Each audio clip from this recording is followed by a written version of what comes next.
Welcome to the D2 Baseball Podcast, your top source for all things D2 baseball. Before we jump into today's episode, I've got some exciting news. Are you looking to reach a passionate, engaged audience? We're now offering ad spots on our podcast. By advertising with us, you'll connect with thousands of dedicated D2 baseball fans, including players, coaches, and avid supporters. Here's why you should consider partnering with us. Targeted reach. Engage a specific audience that loves D2 baseball. High engagement. Our listeners are loyal and tuned in regularly. Affordable rates. Competitive pricing for all budgets. Flexible formats. Choose from pre-roll, mid-roll, or post-roll ads. Interested? Email us at diviibaseball@gmail.com to learn more and secure your spot. Let's hit it out of the park together. Thanks for considering this opportunity. Now, let's get to today's episode of the D2 Baseball Podcast. Welcome into another Division II Baseball Podcast. I'm Will Connerly alongside Robert Fry. Here today, we're joined alongside Tony Jandron, head baseball coach at Northwest Missouri State. Coach, thanks for taking the time to join us, and we're really excited to continue our Coaching Changes series and talk about how you have taken over this program and how that process has been here this fall. Could you tell the listeners just a little bit about your background and how you ultimately got to this point to now serve as head baseball coach at Northwest Missouri State? Sure. I appreciate you guys having me. This is my 12th season. Started back 12 years ago at a junior college at DuPage for 2 years, and then I hopped over to Northwood University for 3, and then got the ticket over to Central Michigan University. Was there for 5 years. Last year I spent a year in the Missouri Valley at Illinois State, and here I am, head coach here at Northwest Missouri State. And Coach, how was that process like looking for you? You know, you're at Illinois State as an assistant. The Northwest Missouri State head coach job opens up. You know, what was that process like on your end from, you know, possibly being interested or someone reaching out to you to then now becoming the head coach at Northwest Missouri State? Yeah, it was crazy. Now I'm 4 months on the job here, so fairly settled, but just taking a step back and looking at that 10, 12 months, it was hectic. We, my wife and I, sold 2 houses, bought 2 houses, and there's a lot of moving parts in it all, but that's the industry we're in, right? So comes with the territory, but yeah, I think when an opportunity like this in one of the tougher leagues in the country, it's a really good league and a really competitive level here. I thought there was a great fit, and obviously having some ties to Division II baseball, I've kind of made my way through the ranks. I played Division III baseball and basketball, so I've made my way through them all, and I think being able to share those experiences with our guys is really beneficial.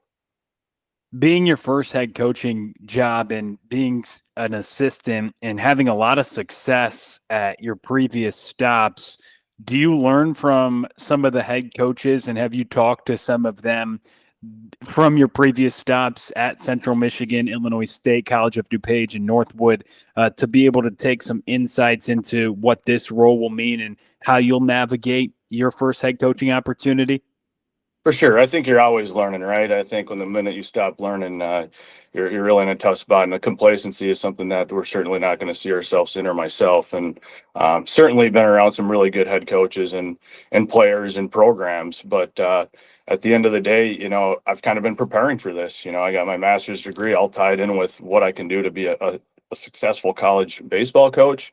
I got my degree back at 19, my master's degree, and I've been anxious for the opportunity. The thing is, the situation was so good where we were at. It's not like I was out looking for the best next thing. I was just kind of where my feet were at, just trying to do the best job I could. And then, obviously this opportunity opened up, and it's not like I was shopping around for a bunch of jobs. This one, was circled and highlighted, and it's something I really wanted to learn more about.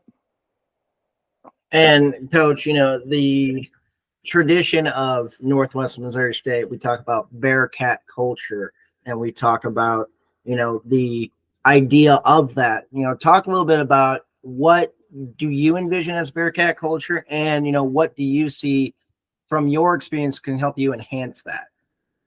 Yeah, for sure. I mean, to enhance it, I mean, shoot, they call this place Title Town, man. They got 6 national titles in football and rattled off a three-peat as recent as 22 in basketball. So they do some things really successful around here. I think the track record of success has really opened my eyes up to this opportunity as shoot, why not baseball here?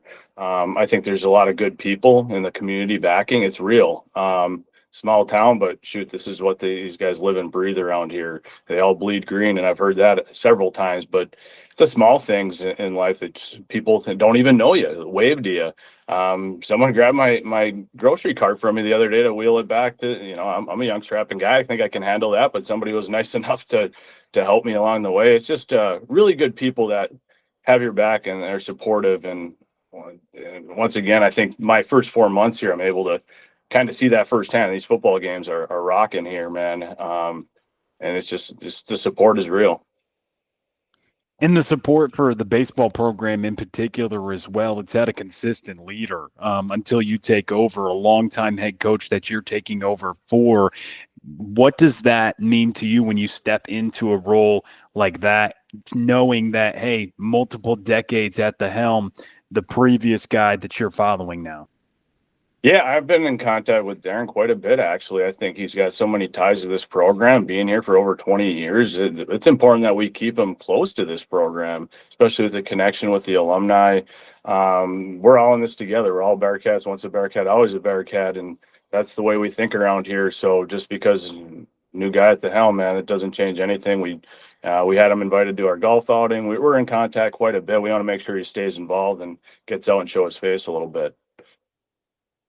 And Coach, speaking within, that baseball program, kind of what do you plan to bring in immediately in terms of immediate goals for the Bearcat baseball program, both on and off the field?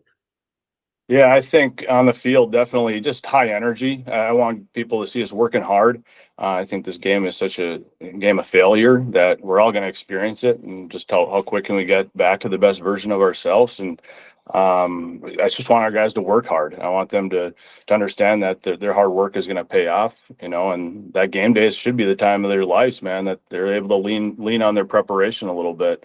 But we're trying to prepare people for life here, right? We're trying to give them some good life lessons. And I talked about the community. We're going to indulge in the community too. I think every week I've been here close to every week. We've moved in somebody in the community, just somebody reaching out, looking for extra hands on deck.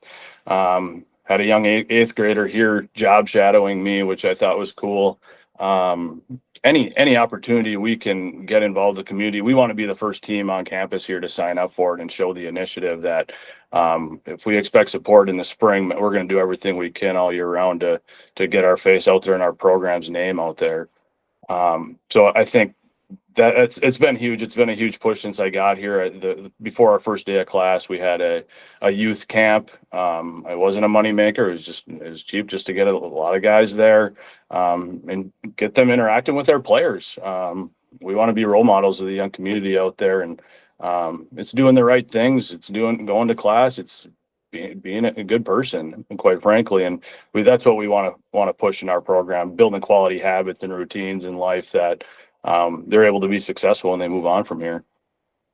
I know you mentioned baseball being a game of failure, and as a leader, continuing to motivate your athletes is a huge part of your job. But I want to go back to 2011 when you didn't fail all that often. You led the country in batting average, hit .511, and was an All-American at that moment. And when you reflect on that season, how much do you feel like the craft and the game has changed? And what do you remember about that historic senior campaign that you had? I didn't get a hit in 2 games that year, so I do remember those 2 games. No, it was a fun year, but that's the thing. I think I grew up in a little bit of a different era. I didn't play high school baseball. I played Legion baseball. It wasn't offered to me. I'm from the Upper Peninsula of Michigan. It's just not feasible to get games in at that time of year. So I grew up playing the game just for pure love and passion and enjoyment. So when you talk about stats and stuff, didn't have any to look at. So especially when you get into college, it was new to me as far as seeing all that stuff going online. I didn't really buy into that. I didn't really care.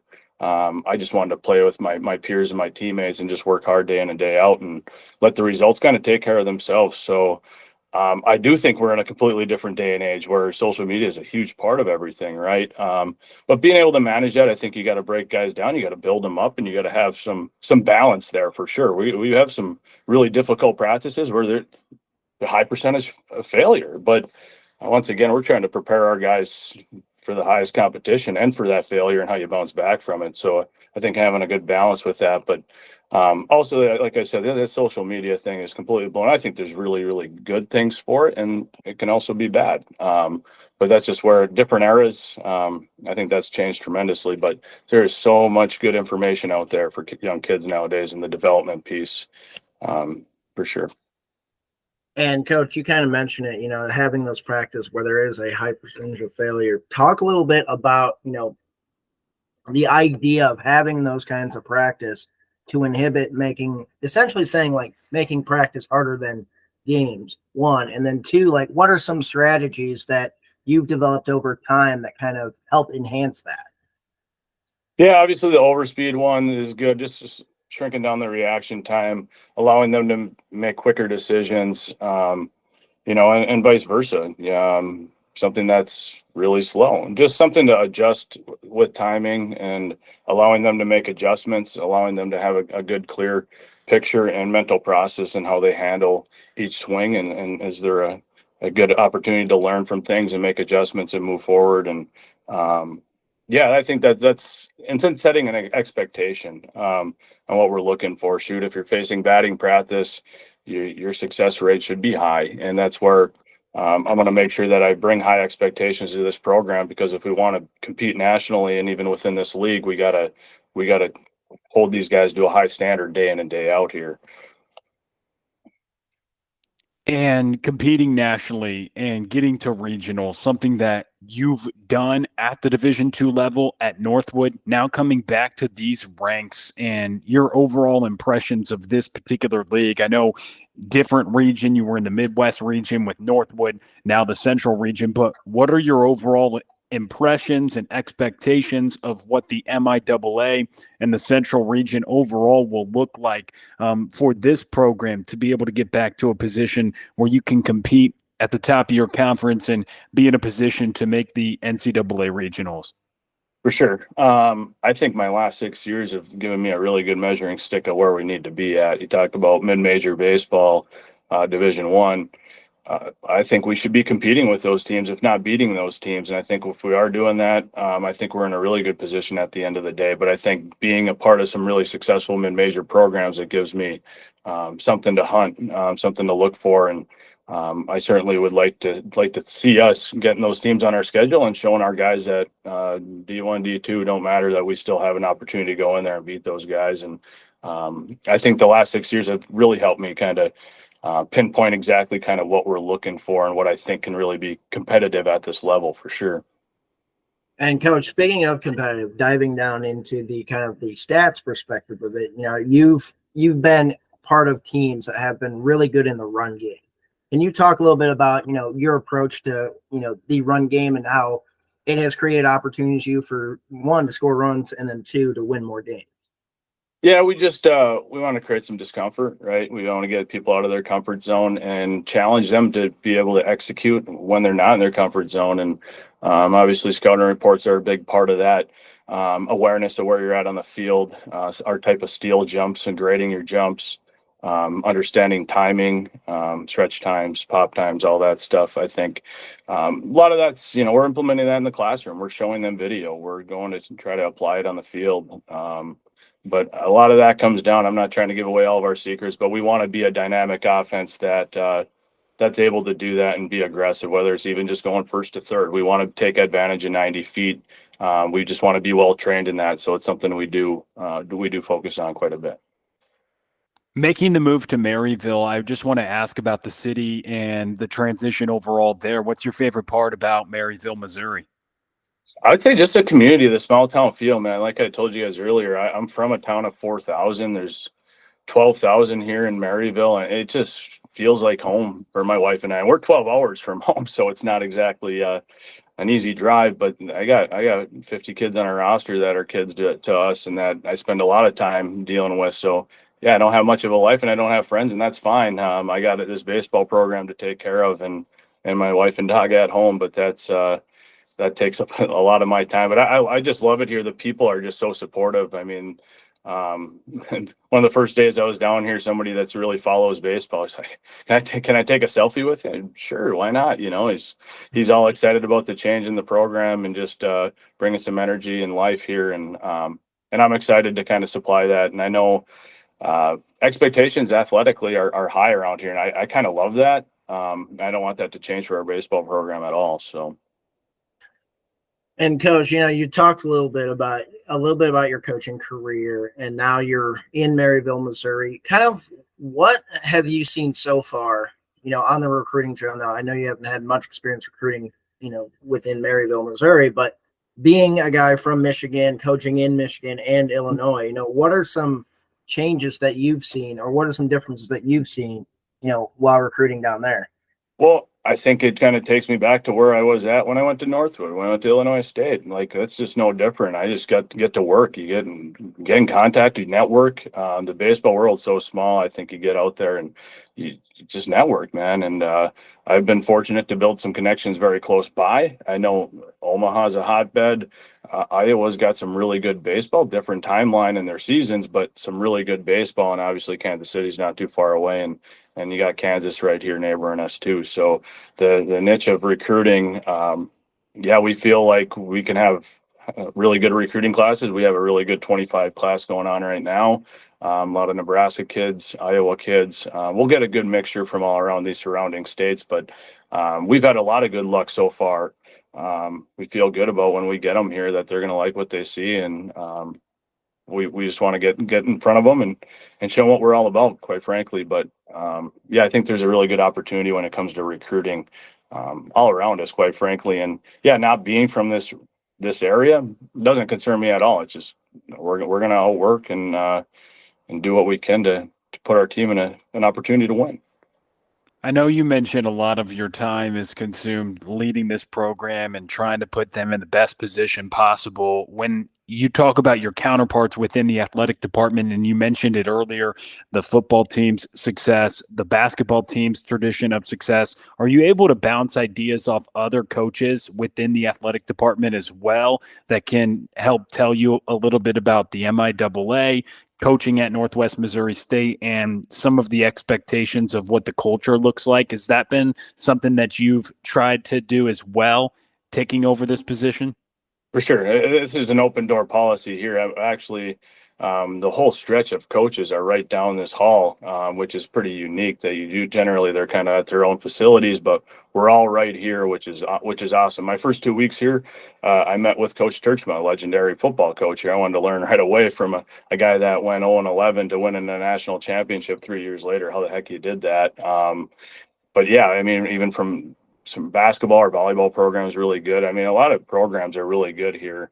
I just popped down the hall and then talked to him. I got a legendary tennis coach right next to me, Rosie, right next door, and where I can bounce ideas off of. There's just an open door policy for everybody here, and that's made me feel at home from day one. Not to mention really good coaches. You're gonna get some really good advice and how to attack a really, really competitive league. And Coach, you've had some success developing players to then get to the next level in terms of professional baseball. In your time and in your experience, what have you or will you prioritize in terms of player development to not only help these players succeed at the collegiate level, but then give the opportunity to potentially play at the next level? Yeah, for sure. I think I want to walk away as a coach saying that I provided all the resources for these individuals to get better, whether it's the weight room, whether it's film, scouting, just building a relationship with these guys and building trust with them that we're going to put them in the best position possible. I mean, that's our goal. So that's a lot of dialogue, a lot of individual conversations. Obviously, we utilize a classroom a ton. Just getting on the same page with expectations and our standards. But I think the secret sauce definitely is work ethic, man. It's these group of individuals that create a culture away from the field when they're not expected to be there. Those are the guys that are draft picks. Those are the guys that are All-Americans that I've coached, the Gold Glove finalists. Those are the guys. because they're willing to put in the work for it. At the end of the day, we talk a lot about putting in the work and then working on the right things. So I think being able to put your focus in the right area and attacking those things, that's where your coaches and the guidance helps you. So that's what we want. We want to be there for our guys. We want to let them have some freedom and ownership in what they do. We're just there for support, no different than our strength coach, our athletic trainer, and our support staff. You mentioned it's an ongoing, continuous process of learning, taking over a head coaching role, and you've had great people to learn from. But I just wonder as well, now that you're in the thick of it, have there been any surprises for you of what a head coaching role at a Division II school looks like that you've had to adjust to? The baseball end, not really. It's just the administrative side. Doing a podcast like this is different for me, right? Just interviews, doing those type of things is the admin side. Definitely different. Nothing that I was shocked by. I think, like I said, I've been kind of preparing for this, so nothing that's really caught me off guard, if I'm being honest. So. And, going back to, the valuing of classroom, the role of academic achievement, what does that play in terms of your coaching philosophy, and what have you done, or how do you plan to balance both academic success and athletic success? Yeah, I mean, it's the first thing we talked about. First meeting is we got to go to class, and we don't go to class, and they sit out practice, and we've been through that, so they know that I prioritize it. They know that they need to develop habits themselves to be successful in that area. That if I'm hunting them down and telling them when and where and how to study, those aren't developing good habits for your life. And that's where we want to make sure that we're helping them, we're guiding them, especially young people that are away from families for the first time in a new environment. We want to have that guidance and that support for them to make sure we're getting it done in the classroom. I'm happy to say that through the midterms, we were the highest men's athletic program, which that's our goal. I think it's great that we have a good measuring stick internally because these programs are really good. We just try to stack ourselves up against them and try to do the best we can within. And I think it'll pay off for us. When you look at the MIAA, one thing that Robert and I have really noticed over the past few years is the overall offensive numbers are pretty crazy. And the MIAA as a conference last year hit more home runs than any other conference in all of Division II baseball. And they hit about 300 as a league, which was one of the top marks. When you look at how dominant some offenses are, and I know that there's been some crazy years, i.e. last year with Central Missouri, that certainly helped those numbers. Is that something that you start to look at and study of what does it take to be successful in this league? Well, I think we definitely have a system in place to be a dynamic offense to put up runs, but you're right. I mean, I did the research. You got to average about 10 runs a game in all those postseason games I looked at, regionals and World Series last year. These winners are averaging damn near 10 a game. So yeah, it is a race to 10 a little bit, but we're hoping we can develop some pitching and keep numbers down a little bit. But you're right. I mean, it's 100% an offensive league and division, quite frankly.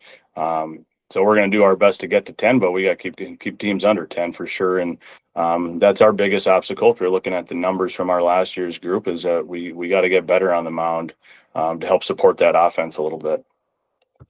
And, speaking of that, we wrote an article not too long ago comparing those conference runs per game. It went from 14.4 to 2023 across both teams in a game in MIAA play to then over 15 runs per game across both teams in the game. So almost a full run difference there. But, you talk a little bit about pitching. What in your experience have you seen that maybe can reduce run scoring for your opponents at this level?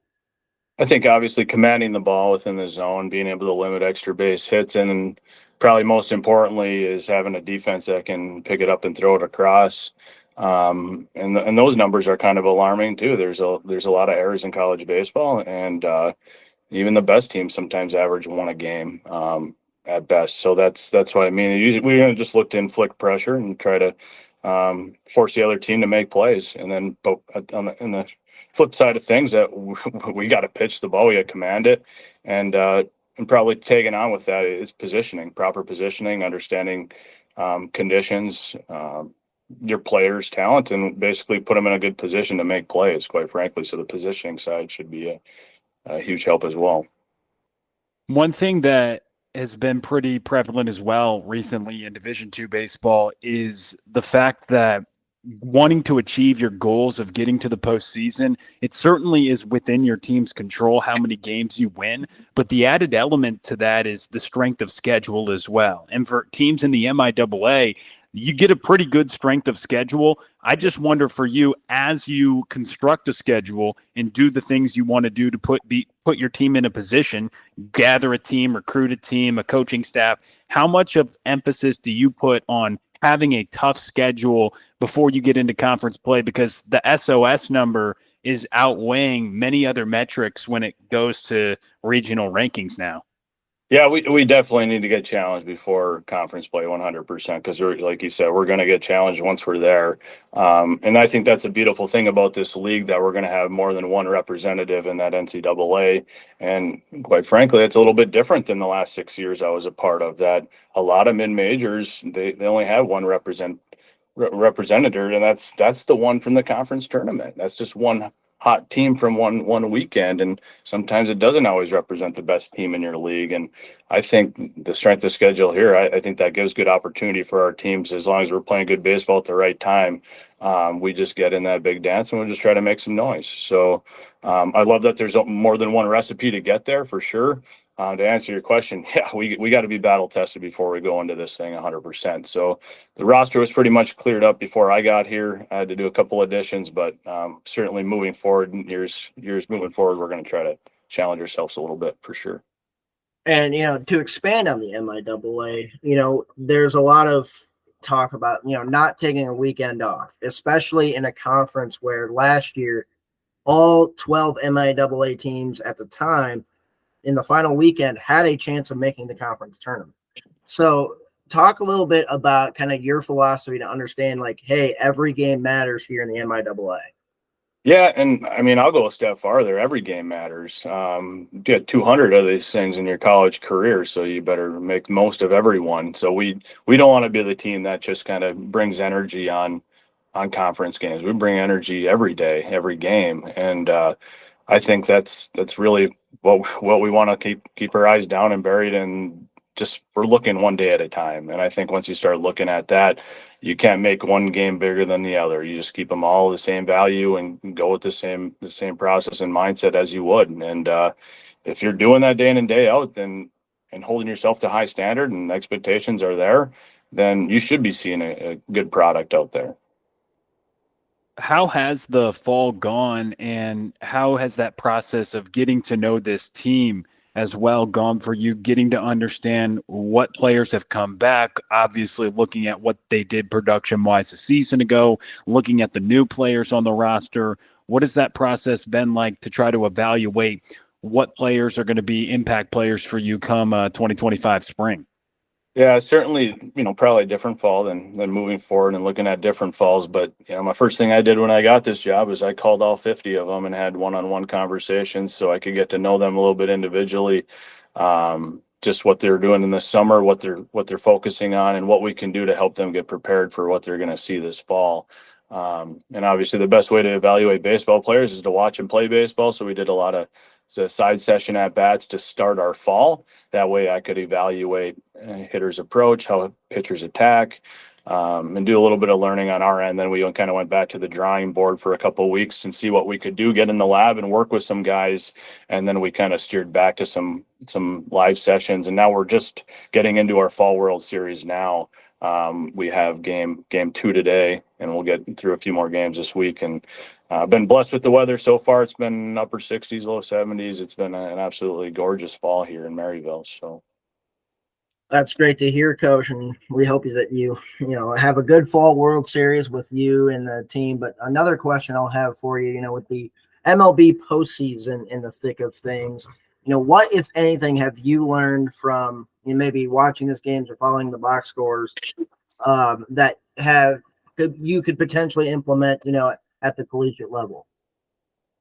Well, there's some good examples of base running stuff. There's some really good examples with some things that I'll share with guys, but I think it is important to realize this is a way different game than it is in Major League Baseball.